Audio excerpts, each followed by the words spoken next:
Demak, mana bu gamburger o'zimiz yaxshi ko'radigan gamburger.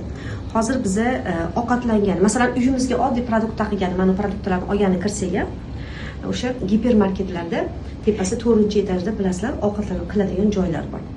Va har bitta ovqatda albatta gamburgeri bor. Qaysinizga o'tirsangiz ham gamburger bor va bizlarning ko'zimizga yoqadigan, nafsimizga yoqadigan gamburger aynan mana shu xamirda oppoq unda qilingan, dro'jjalar bilan qilingan.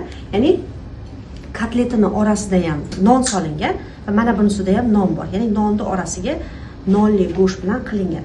Ya'ni mana shuni yeganingizdan keyin sizni qondagi glyukozangiz oshadi. Qondagi glyukoza естественно insulin gormonini oshiradi va sizda давление oshishi, semirish, qornini dam bo'lishi, yuzingizga har xil ugrilarning chiqishi, badaningizda qorayishlar nimadan bo'ladi? Jigar yog' bosgandan bo'ladi.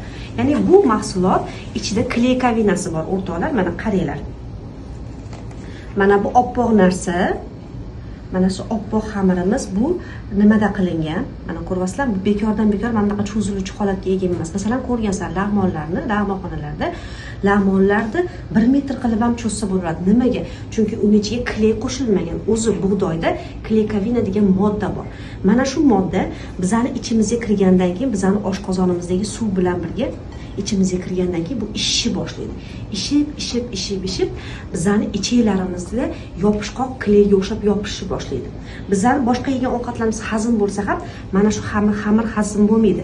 Va bu xamir hazm bo'lmagandan keyin bizni icheklarimizda bir necha kunlab qolishi ham mumkin.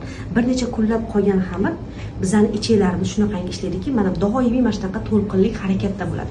Mana shu to'lqin harakat o'ziga sekin-sekin mana bu xamirni singitib olishni boshlaydi.